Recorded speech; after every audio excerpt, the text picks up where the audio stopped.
अस्सलामुअलैकुम व्यूवर्स, उम्मीद करती हूँ आप सब ठीक होंगे। शुरू करती हूँ अल्लाह के नाम से जो नहायत रहम करने वाला है। मेरा आज का टॉपिक है नफ्स पर काबू। कुरान में है, बेशक रात का उठना नफ्स पर काबू पाने और कुरान ठीक पढ़ने के लिए नहायत खूब है।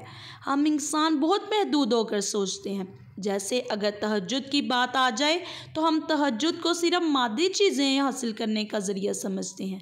हम तहज्जुद तब पढ़ते हैं जब हमें इस दुनिया में से कुछ चाहिए होता है, जैसे रिज़्क, मोहब्बत, रिश्ते, दोस्तियाँ, शोहरत। तहज्जुद का सुनकर हमारे ज़हनों में ये ख्याल क्यों नहीं आता, क्यों ना अल्लाह से तौबा मांगी जाए, क्यों ना अपने तमाम मामलात में अल्लाह पाक से खैर मांगी जाए, क्यों ना अल्लाह से ईमान मांगा जाए। क्योंकि अगर ये चीज़ें हमारे पास होंगी तो बाकी सब दौड़कर हमारे पास आएंगे।